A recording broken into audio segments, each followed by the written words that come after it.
quick one today, but I wanted to talk about the communication that we get from people that have passed away. And in this case, I'm actually talking about my own parents because my mother died when I was about 27, so that was nearly 20 years ago now. And my father died really recently, literally like a week ago.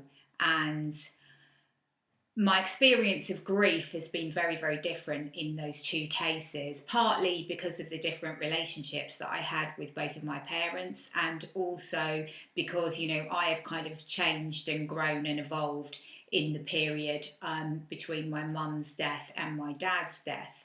And also my understanding and ideology about what death means has completely changed. So I no longer see it as kind of an ending, but more of a transition. And I do think in our society that we tend to dread things that are inevitable. As they say, death and taxes are inevitable, and we do really dread both of those things. And I think that it's perfectly understandable that we would feel grief and sadness when somebody dies. But also, we can kind of change our perspective slightly on that so it doesn't feel like, a complete end to things. And I'm going to talk more about my relationship with my father since his passing rather than my mother. And I might do another video talking about my mother, but because, with my father, it's so fresh. I feel that it's kind of more relevant.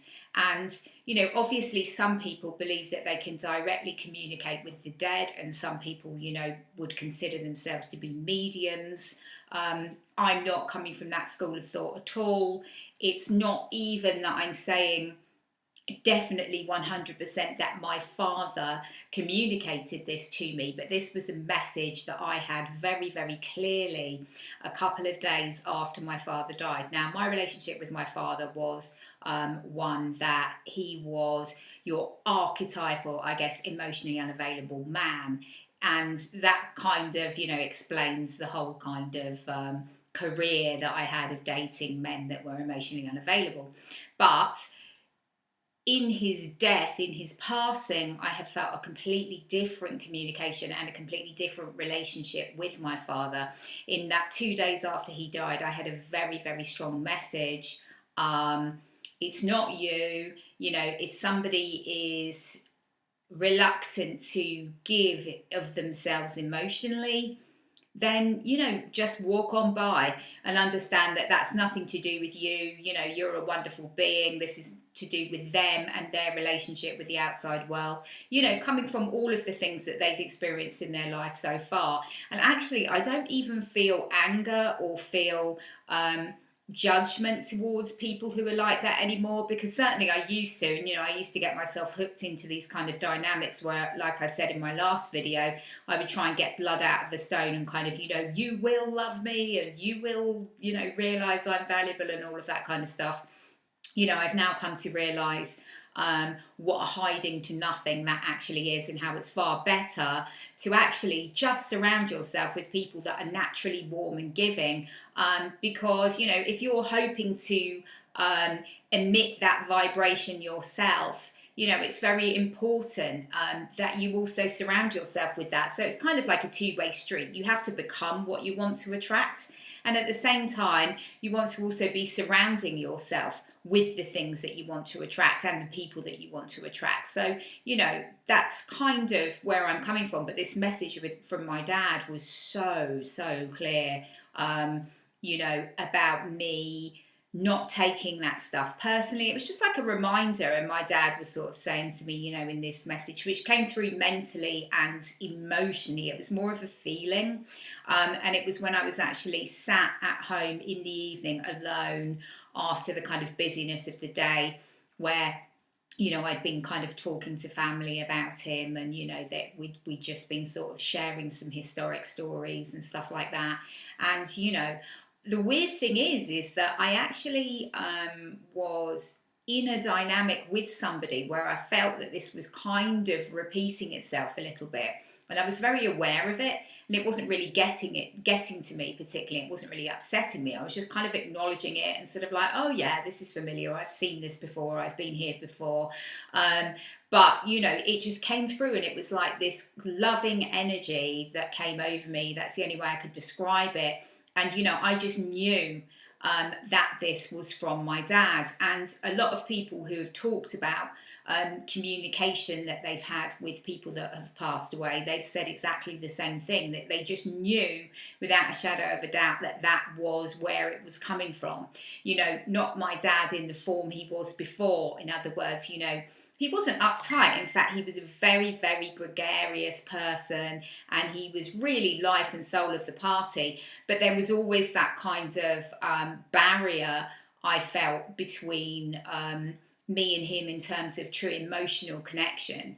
And he was always busy with other things. And one thing I really remember that was very poignant was, as an adult, whenever I would call my dad, within 5 minutes, it's always like, I've got to go now. There was always some reason why I had to go now. And, because that dynamic was that I was still this little child seeking my dad's approval, I'd kind of be like, oh, well, you've got to go now. And, in some way I was probably taking it personally. And when I'd come off the phone, I'd feel like a little bit sad. And that, that went on for many years. But after his death, the communication that has come through has been, 100% warm, 100% loving. And, not really an apology as such, but more kind of like just an acknowledgement of that's how some people are, and it's nothing to do with you. And really, if you want a happy life, this was another message that I felt was coming through. If you want a happy life, then just, sod it. You don't have to hang around with people that are like that, because, although it's not their fault and we don't have to judge and punish them for that way of being, it's not particularly enjoyable.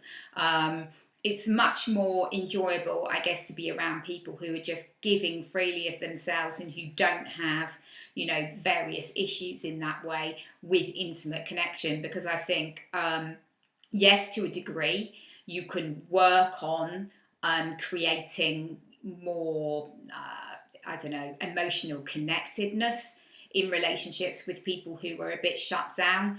But I feel like, there's probably a reason why they're doing that, some kind of learned response and some kind of self-preservation and protection mechanism, which isn't really anything to do with us. But if you have had a childhood or a relationship with a parent where they were emotionally unavailable, then you might well start to attract these people later in life, and it might become a pattern, and my kind of school of thought over the years was, this is all I ever get. These are the only kind of people that I attract into my life. When in actual fact, I think it was much more to do with the fact that it was familiar to me. So that when people were giving me those kind of emotionally unavailable cues, I was actually finding myself more attracted to getting that blood out of the stone than to being around people who were just naturally interested in getting to know me or naturally interested in emotionally connecting to me. I don't know if that makes sense, but I just don't think that I was as aware of those other people. So for me, it was like everybody's like this when it really isn't. And I think another important point about parents dying is that it's almost like once they have died, you can have the relationship with them that you've always wanted. And although it's not going to be exactly the same, I can't just ring up my dad. And I think that's been the thing actually that's got me the most about it. Because, in the past, I'd always be thinking, oh, I must ring my dad. And, when am I going to ring my dad? And it was kind of in my mind, because he lived miles away from me. And as you guys know, I travel around quite a lot. I'm not in one place for that long because I work online and I'm just able to do that, and I kind of enjoy that variety and just exploring the world, basically. That's one of my things. So he was always a long way away geographically, and so we couldn't hang out, and so it'd always be this thing about me calling him, but without fail he would always just have to go. And now I'm able to, when I'm just sitting quietly, just kind of communicate with my dad more in a sensory way, and the information that I'm getting back is always positive and always loving, because at our essence that's who we really are. And I believe that when people die, they go back to source. So when we die, we go back to where we came from, you know, and I don't exactly know where that is, and I don't, you know, profess to be a guru or an expert on this stuff. It's just kind of, you know, something that feels right to be and makes sense to be. This world is an absolutely amazing place, and you know, the natural world and just the intricate and amazing design of all of it tells me very, very clearly that, you know, things are not exactly as they seem.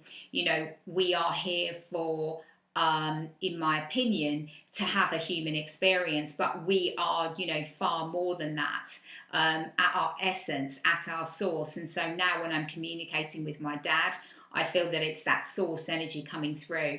And so my process of grieving this time as opposed to last time has had, yes, it's sad, and yes, I miss that ability to communicate in the same way with my dad, but I don't feel like I've 100% lost my dad. Like, you know, I am able to tap into some level of communication with my dad, and in some ways that relationship is more positive and more powerful in my life now than it was before. Anyway, just a short one today. I hope you found this video interesting. I hope you guys have a really great day. Please hit the like button and please subscribe for more videos along these lines. Take care. Bye.